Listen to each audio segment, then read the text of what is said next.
कल आपके सामने जो बात रखी थी और जो भी आचार्य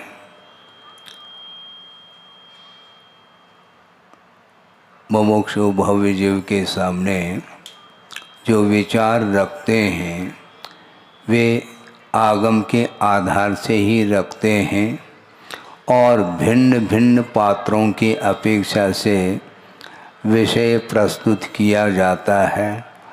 कल जो विषय हमने बनाया था रंग और तरंग को लेकर के, वह विषयानुराग की अपेक्षा से वह विषय था और धर्मानुराग की अपेक्षा से आज विषय है, जिसको आपने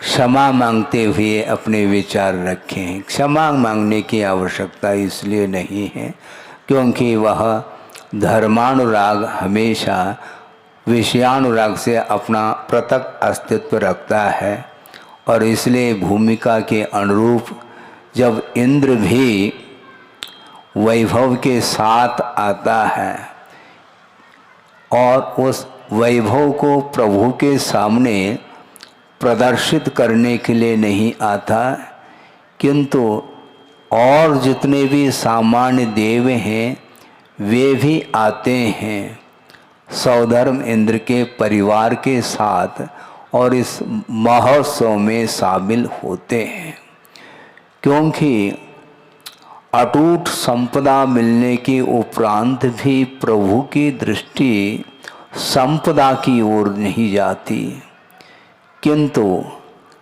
वस्तुतः मोह को समाप्त करने के लिए जो आलम्बन लिया जाता है उस ओर भी ध्यान देने की आवश्यकता है। दृष्टि संपत् उपेक्षास्त्रयी त्वया धीर पराजितः, ऐसा आचार्य समंतभद्र स्वामी ने कहा। भगवान आपने मोह को जो परास्त किया है वह दृष्टि अर्थात सम्यक दर्शन, संपत् अर्थात सम्यक ज्ञान और उपेक्षा अर्थात चारित्र, इन सम्यक दर्शन, सम्यक ज्ञान और सम्यक चारित्र रूपी शस्त्र के द्वारा आपने मोह को परास्त किया है। और मोह को परास्त करने वाला व्यक्ति कभी भी जो सामने आराधना करने के लिए आया है उसकी ओर उनकी दृष्टि नहीं जाती। पहले भी हमने बात रखी थी, पुनः प्रसंग बना रहा हूँ कि प्रभु की और गुरु की जो भक्ति की जाती है उस भक्ति के द्वारा प्रभु और गुरु के लिए कुछ भी नहीं मिलने वाला, ये ध्यान रखें। उनकी भक्ति के द्वारा, उनकी आराधना के द्वारा भक्त का परिणाम ही उज्जवल होता है। हाँ, हमें अपने परिणामों को निर्मल बनाने के उद्देश्य को लेकर के विभिन्न प्रकार की जो पूजन सामग्री है उसको लेकर के बड़े उत्साह के साथ भाव विभोर हो करके वह भक्ति करता है और भक्ति में वह धर्मानुराग उछलता रहता है। ये ध्यान रखो, यह राग है, ये आपके लिए है ही नहीं बल्कि तात्कालिक उपादेय है, ऐसा कहा है। राग भी उपादेय होता है, राग का समर्थन करते ही आपका मन उल्लसित होता है, किंतु राग का अर्थ वह धर्मानुराग है न कि विषयानुराग है। विषयों के प्रति राग अनंत काल से वह चल रहा है। उस राग की परंपरा को, उस अनंत आशा को समाप्त करने की दृष्टि से ही धर्मानुराग का आलम्बन लिया जाता है।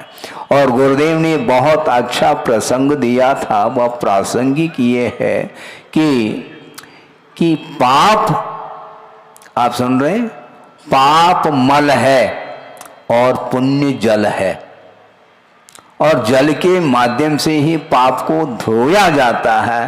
पाप रूपी मल को धोने के लिए जो पुण्य रूपी जो पवित्र जल है उसके माध्यम से ही वह पाप धुल सकता है।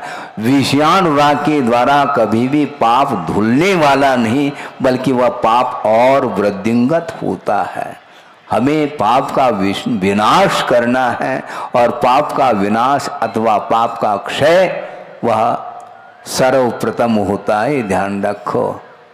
कई लोगों की धारणा हो सकती है पाप और पुण्य में कोई अंतर नहीं है। हाँ, कथनचित कह सकते हैं पुण्य और पाप इन दोनों में कोई अंतर नहीं है। ये कौन कह रहे हैं और किसके लिए कहा जा रहा है? कुंद कुंद देव कह रहे हैं, किंतु किस पात्र को दृष्टि में रखते हुए कह रहे हैं पुण्य और पाप दोनों इक्वल है? किसके दृष्टि है? किसके दृष्टि में? शुद्धोपयोगी श्रमण की दृष्टि में वह पाप और पुण्य वह समानांतर को लेकर के आता, उसमें कोई अंतर नहीं है। क्यों? उन्होंने उदाहरण दिया है कि वह स्वर्ण की बेड़ी और लोहे की बेड़ी, बेड़ी तो बेड़ी है, इसलिए इसमें हम भेद कैसे कर सकते हैं?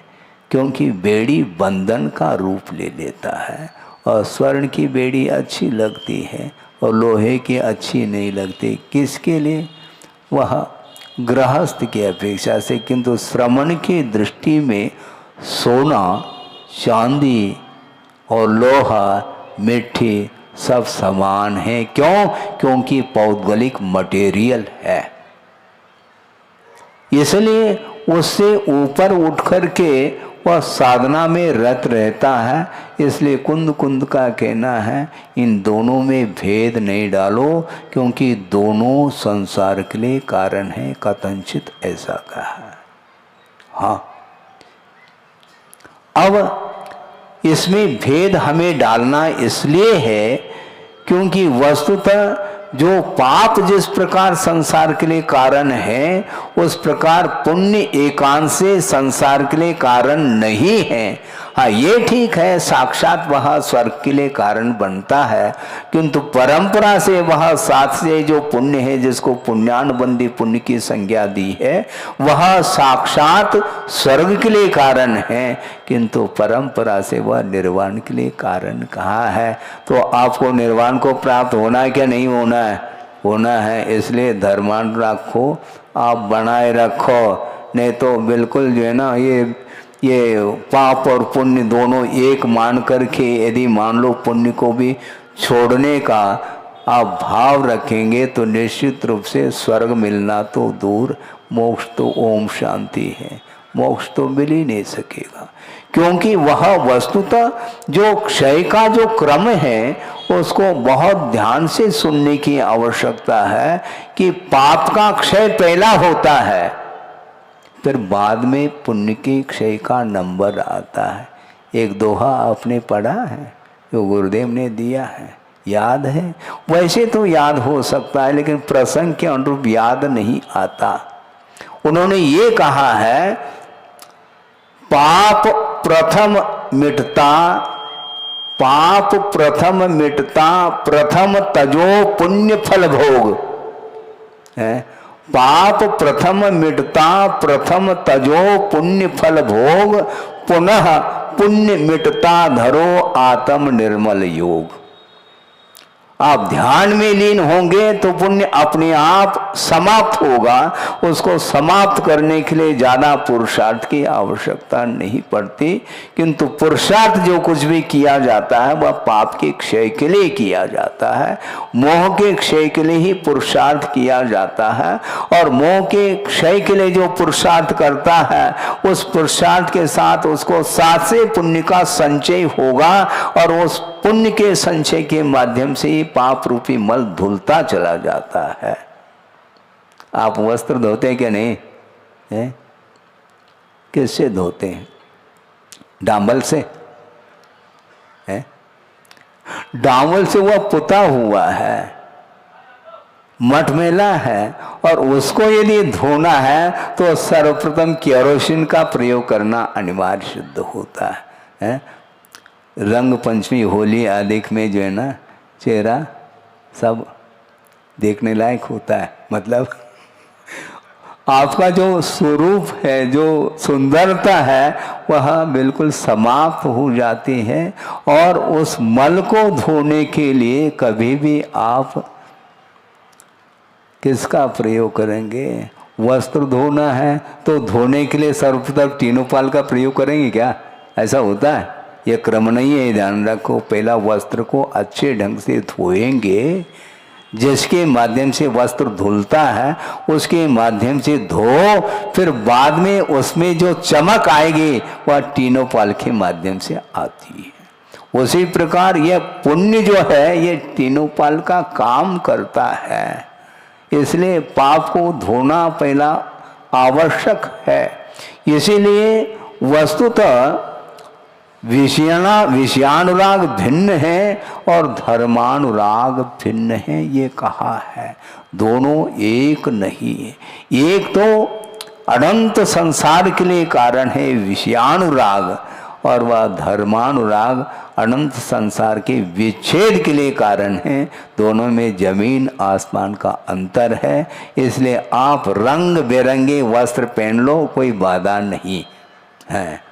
हम ये नहीं कह रहे हैं कि बिल्कुल जैसे लोकांतिक देव आते हैं सफ़ेद वस्त्र पहन करके, वो उनके लिए उपयुक्त है। किंतु सौधर्म इंद्र तो लोकांतिक देव जैसे वह सात्विक वस्त्र पहन करके नहीं आता, पूरे फुल वैभव के साथ आता है वो।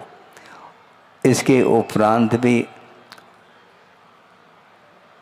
उनका माथा कहाँ टिकता है? भगवान के चरणों में माथा, जिस किसी के चरणों में नहीं झुका रहा अपना माथा। कहाँ पर? वीतरागी के चरणों में ही वह माथा झुक सकता और झुकना चाहिए। इसमें कोई संदेह नहीं है। जिस भाव से प्रभु को मुक्ति मिलने वाली है, किंतु जब तक दीक्षित नहीं हुए हैं तब तक उनकी पूजा नहीं होती। आदर भाव व्यक्त करना, विनय अधिक भाव व्यक्त करना, महोत्सव मनाना, ये अलग वस्तु है जन्म कल्याणक आदि की अपेक्षा से। किंतु अष्टमंगल द्रव्य के माध्यम से जो अर्चना की जाती है, पूजा की जाती है, आराधना की जाती है, वह वीतरागी की ही होती है, रागी की नहीं। महाराज कम से कम एक एक्सेप्शन तो होना चाहिए तीर्थंकर के लिए कि वो घर में भी है तो उनकी आरती उतार लें, हैं? क्यों मन होता है? नहीं हो सकता। आनंद का अनुभव करना अलग वस्तु, क्योंकि भगवान का जो जन्म हुआ है उनके माध्यम से पूरे विश्व का कल्याण होना है। वे मोक्ष मार्ग के नेता बनने वाले हैं। इसीलिए अभी से उनके प्रति आस्था का भाव जागृत होता है, आदर भाव जागृत होता है, और उनका सहारा लेना पूरा विश्व चाह रहा है। और सौधर्म इंद्र भी प्रतीक्षा में खड़ा है कब पंच कल्याणक प्रारंभ हो और कब उनके चरणों में मैं पहुंचूं। बहुत धर्म को समझना बहुत कठिन है, और धर्मानुराग के माध्यम से ही हम स्वरूप तक पहुंच भी जाएंगे। क्योंकि धर्मानुराग को यदि गौण किया जाएगा तो निश्चित रूप से स्वरूप का बोध नहीं हो सकता। जिस किसी के चरणों में जाकर के अपना माथा टेकोगे तो निश्चित रूप से संसार का और विकास होगा, उसमें वृद्धि होगी। और संसार का विनाश करना है तो पंच परमेष्टि ही हमारे लिए शरण लेने योग्य है, ऐसा कहा है। कितने शरण लेने योग्य होते हैं? चत्तारी, 4 ही शरण लेने योग्य हैं, 400 नहीं है, ध्यान रखो। किंतु संसारी प्राणी बोलता तो चत्तारी शरणम पवज्झामि, और किस किस के शरण जाता है, अवसर आने पर भगवान ही मालिक है। बहुत जल्दी उसका श्रद्धा डगमगाने लग जाता है, आस्था में बहुत जल्दी कमी आ सकती है। क्योंकि आपत्ति के समय पर वह प्रभु को याद न करके और अन्य पदार्थों का आश्रय लेता है। क्यों लेता है? वह घबराता है। किंतु क्षायिक सम्यक दृष्टि जो होता है वह बिल्कुल किसी भी प्रकार से उसका माथा अन्यत्र टिक नहीं सकता। पक्की बात है। प्रभु के चरणों में बहुत वह उल्लसित होकर के 2 आंखें हैं, किंतु 1000 आंख विक्रिया के माध्यम से बना करके प्रभु का दर्शन करता है। सोचो, विचार करो। इस प्रतीक्षा में है कि उनकी दिव्य ध्वनि कब खिलेगी और कब हम श्रवण कर सकें। और उसके पूर्व में गर्भ कल्याणक, जन्म कल्याणक आदि में आता है, और जन्म कल्याणक और गर्भ कल्याणक में लौकांतिक देव आते हैं। क्यों? क्योंकि रंग बिरंगा ये वातावरण उनको सुहाता नहीं क्या है? बोलो, है? किसको? उनको नहीं सुहाता, बाकी सबको सुहाता है। यही तो समस्या है। और वे स्वर्गीय देव माने जाते हैं, लौकांतिक। द्वादशांग की पाटी होते हैं, शुक्ल लेशा उनकी होती है, और एक भवावतारी होते हैं। और ये भी लिखा है देवों में वे ऋषि के समान हैं, ऐसा कहा। देवर्षि ऋषि हैं वो। हालांकि उनका गुणस्थान चतुर्थ गुणस्थान है, उससे आगे नहीं है, किंतु उनकी वेशभूषा, उनके आचरण आदि को लेकर के सोचते हैं कि वह ऐसा लगता है कि कोई व्रती व्यक्ति ही है। इतनी सात्विकता। राग सबको सुहाता है, लेकिन वीत राग का सुहाना बहुत कठिन होता है, बहुत ही कठिन है। इसलिए वस्तुतः धर्मानुराग को हमें भूलना नहीं चाहिए। बहुत अच्छा प्रसंग आपके सामने रख रहा हूँ, जिसके सामने रखा हो वो उनके लिए दोबारा हो सकता है वह विषय, ये अलग वस्तु, किंतु गुरुदेव की दृष्टि तो देखो। वह रामटेक का प्रसंग आपके सामने दे रहा हूँ। आर्य का संघ बैठा है और आचार्य महाराज उनके लिए कुछ बिंदु दे रहे हैं आगम के आधार से। और मैं वहाँ पर उपस्थित नहीं था तो मैं रामटेक में ही, किंतु चर्चा में शामिल नहीं था। किंतु जिस समय मैं जंगल के निमित्त से जा रहा था तो उनके जो शब्द वो कान में पड़ गए, उतना पर्याप्त हो गया मुझे। और अभी भी वो शब्द मुझे स्मरण में आ रहे हैं। उन्होंने ये कहा था कि आप पूजन करने के लिए बैठ जाते हैं, चाहे गुरु की पूजा करें अथवा प्रभु की करें, और अष्ट मंगल द्रव्य के माध्यम से पूजा की जाती है। प्रश्न ये है, उस द्रव्य को मंगल क्यों कहा?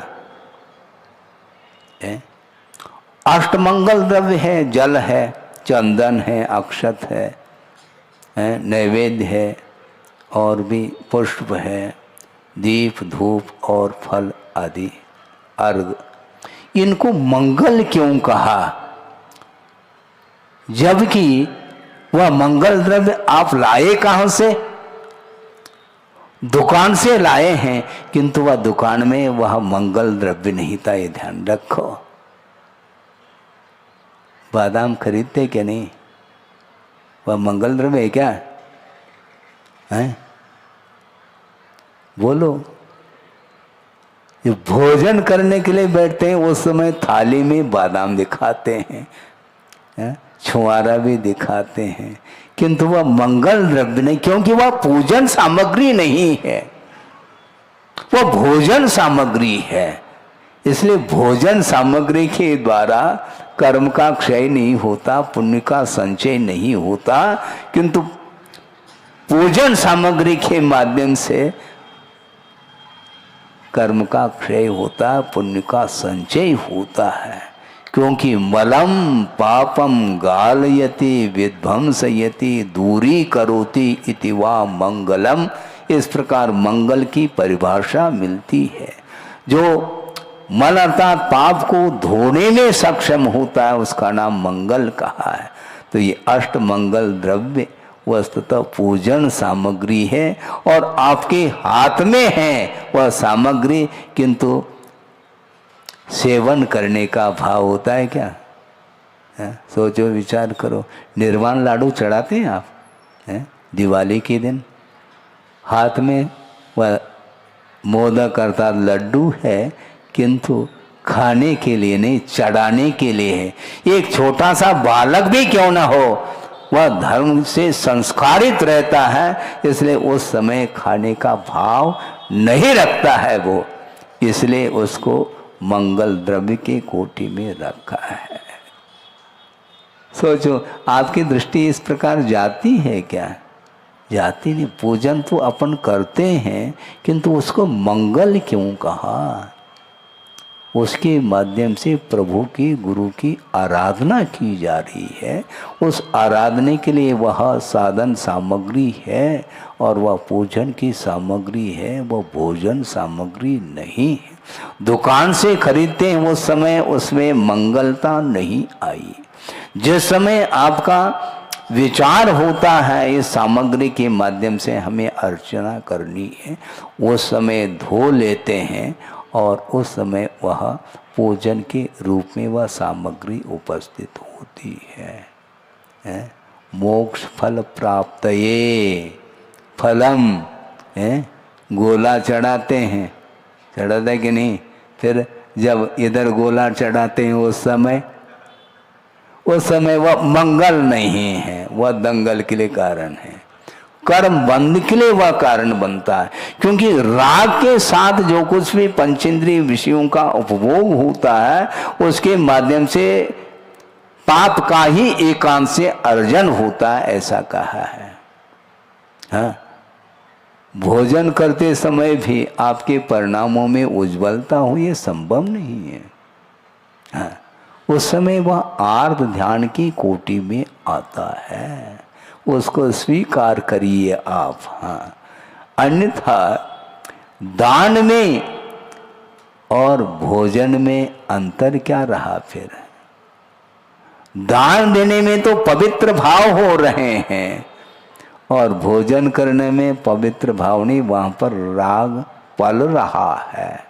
इसलिए पाप प्रथम मिटता, प्रथम तजो पुण्य, पुण्य नहीं पुण्य फल भोग, पुण्य के फल को भोगने की जो लालसा है उसको छोड़ने का नाम है धर्म।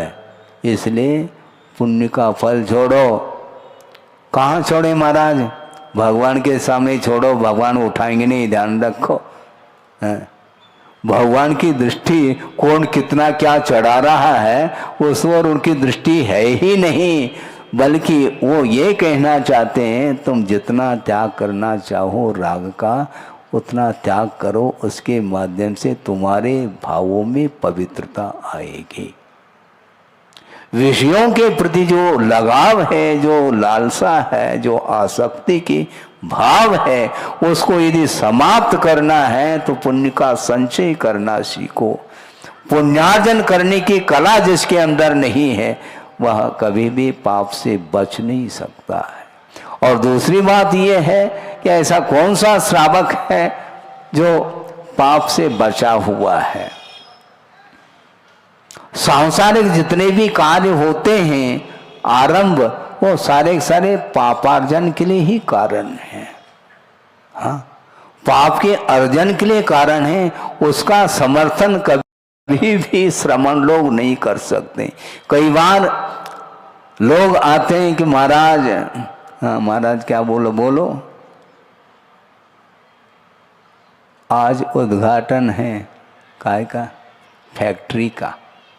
हाँ, आज दुकान का उद्घाटन है महाराज, हाँ, आज मकान का उद्घाटन है और आपके आशीर्वाद की प्रतीक्षा में हूँ, इस प्रकार बोलता है। और ऐसा प्रसंग घटित भी हुआ हमारे साथ। विहार कर रहे थे, विहार करते करते एक श्रावक ने कहा कि महाराज इधर साइड में भी तो देखो, कम से कम ये हमारी फैक्ट्री है, आशीर्वाद दे दो। हमने कहा उसने नमस्ते थोड़ी बोला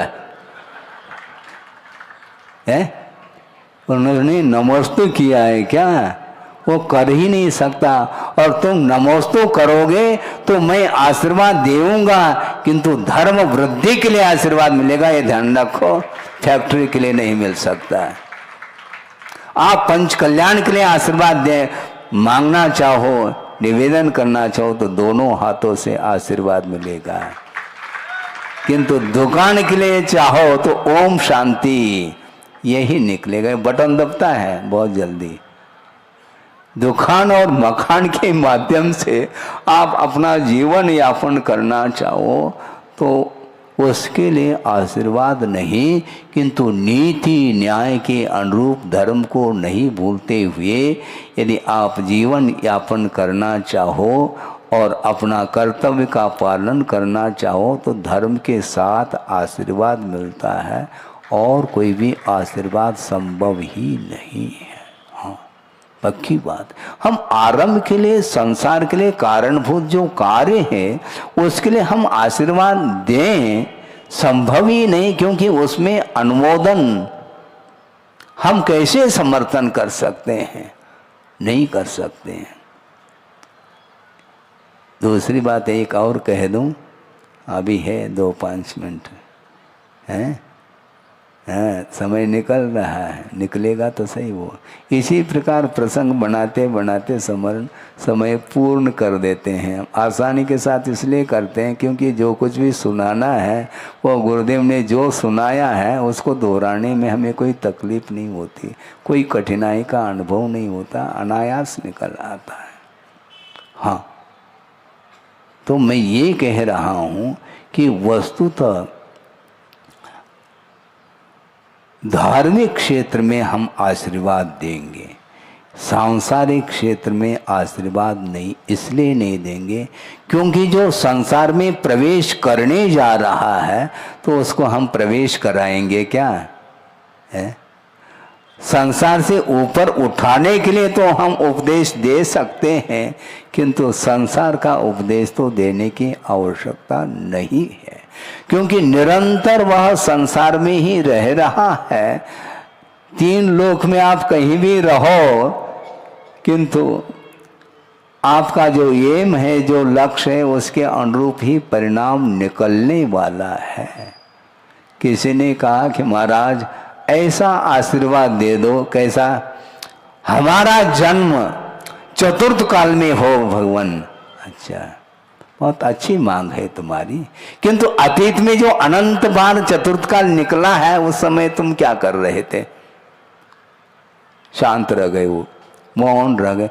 अनंत बार चतुर्थ काल मिला है, अनंत बार आर्यखंड मिला है, अनंत बार देवगुरु शास्त्र का समागम मिला है, तो मांग क्यों करते हो?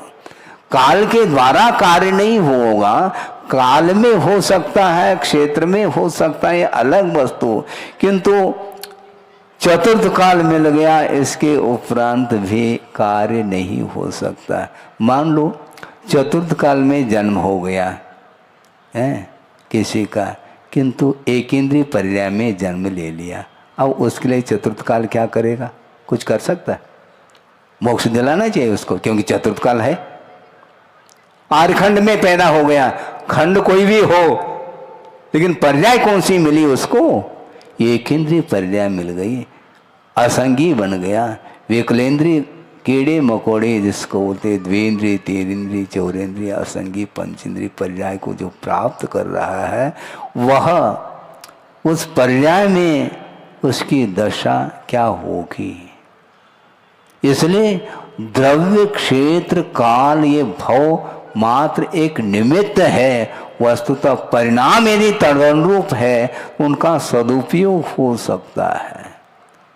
आप सोचिएगा, अन्यथा न लें तो मैं कह दूँ 2 मिनट में कि तीर्थराज समेत शिखर है। आप लोग जाते हैं और वहाँ पर जाने से अपने आप ही परिणाम उज्जवल होते हैं। वह क्षेत्र आपके लिए आस्था का केंद्र बना हुआ है, किंतु जो डोली से ले जाते हैं उनका क्या, उनके लिए वह क्षेत्र किस काम में आ रहा, मुझे बोलो है? क्या आ रहा है मुझे बोलो? उसको धन दिख रहा है, प्रभु का दर्शन नहीं, प्रभु के प्रति कोई आस्था नहीं है, और वह दिन भर वह ढो रहा है, उसके लिए क्षेत्र किस काम का है? और ज़्यादा पूछेंगे तो और एक और प्रसंग आपके सामने रख दूं कि जो एक इंद्रिय पर्या में जिसका जीवन चल रहा है, ऐसी निगोद राशि सर्वत्र व्याप्त है। यहाँ तक कि जहाँ पर अनंत सिद्ध परमेष्ठी विराजमान है, लोक के अग्रभाग पर उन सिद्ध परमेष्ठियों की गोद में ही निगोद राशि है, ये ध्यान रखो। भगवान करुणा के सागर है, उनको जो अनंत सुख का अनुभव हो रहा है उसमें से थोड़ा दे दे, बांट दे, निगोद जीवों के लिए संभव नहीं। अनंत दुख का वह वेदना वह संवेदन कर रहा है, अनुभव कर रहा है निगोद जीव, और उसी स्थान पर बैठे बैठे प्रतिपल प्रति समय अनंत इंद्रियातीत सुख का वह अनुभव कर रहे हैं। इसलिए क्षेत्र किस काम में आ रहा है मुझे बोलो? क्षेत्र का हम यदि सदुपयोग करते हैं तो वह क्षेत्र हमारे लिए निमित्त है, बाकी इस प्रकार के निमित्त तो मिलते ही चले जाते हैं और उसका कोई भी उपयोग नहीं हो पाता। इसलिए मनुष्य पर्याय आप लोगों को मिली है, यह भी पुण्य का ही उदय है। पुण्य संचय किया था आपने और उसका फल आपको मिल रहा है। इसलिए इस मनुष्य पर्याय की सार्थकता, इसका सदुपयोग करने के लिए निरंतर विषयों के प्रति उपेक्षा का भाव रखते हुए एकमात्र प्रभु की आराधना में आपका उपयोग लीन हो जाए तो उसके माध्यम से प्रतिपल पाप का विच्छेद क्षय होगा और साथ से पुण्य का अर्जन होगा। इसलिए भोजन सामग्री अलग है और पूजन सामग्री अलग है, इन दोनों में बड़ा अंतर है। हाँ, और पूजन सामग्री के माध्यम से जो आप पूजा में लीन हो रहे हैं और उसके माध्यम से पुण्यान बंदी जो पुण्य का संचय हो रहा है, वह संचय अन्यत्र नहीं हो सकता, ये ध्यान रखो। एक सामान्य रूप से कषाय के मंद उदय के कारण वह पुण्य का संचय कर सकता है कोई भी व्यक्ति, उसमें कोई ज्यादा विशेष बात नहीं उसमें, किंतु जो संसार के विच्छेद के लिए कारणभूत जो पुण्य का संचय है वह बिरलों को ही होता है। तीर्थंकर प्रकृति का आश्रव वह बंद हमारे लिए बाधक नहीं, ये ध्यान रखो। हाँ, क्योंकि वह असंख्यात जीवों के कल्याण में वह सक्षम है, वह पुण्य। इसलिए उस प्रकार के पुण्य का संचय करो जिसके माध्यम से अपना उद्धार हो सके और उस पुण्य के माध्यम से उस पुण्य का आश्रय लेने वाले और जितने भी जीव हैं उनका भी कल्याण हो सकता है। ये बहुत बड़ा आप आयोजन करने जा रहे हैं, इसमें दूर दूर के लोग आएंगे और उसमें भाग लेंगे और अपने उस दृश्य को देख करके अपने परिणामों को जो मलिन परिणाम हैं उनको धोने का प्रयास करेंगे। वो सारा का सारा श्रेय पनागर वालों को जाएगा, ये ध्यान रखो। कहना ही पड़ेगा और क्या, क्योंकि आप तो यहाँ पर देख ही रहे हैं, आयोजन आप कर रहे हो, तो दूसरे लोग जो आएंगे और फ्री में देख करके चले जाएंगे। लेकिन ये ध्यान रखो, फ्री में देखते हुए भी उनका परिणाम उज्जवल है, इसलिए उसके माध्यम से उनको भी पुण्य का ही संचय होगा। इसलिए ये क्रम को ध्यान रखो। आप इतना ही कहना है कि पाप का क्षय सर्वप्रथम होता है, और किसके द्वारा क्षय होता है पाप का? पुण्य के फल को छोड़ने से होता है, जोड़ने से नहीं। इसलिए पुण्य के फल के प्रति आकर्षण नहीं होना चाहिए, प्रभु के प्रति आपका आकर्षण बना रहे और उसके माध्यम से कल्याण हो सके। इस पवित्र भावना के साथ अहिंसा परमो धर्म की जय। बोधि समाधि परिणाम शुद्धि स्वात्मोपलब्धि शिव शोक शुद्धि चिंतामणिम चिंतित वस्तुदाने त्वामंद मानस्य ममास्तु देव। परम पूज्य आचार्य गुरुवर श्री विद्यासागर जी मुनि महाराज की जय। परम पूज्य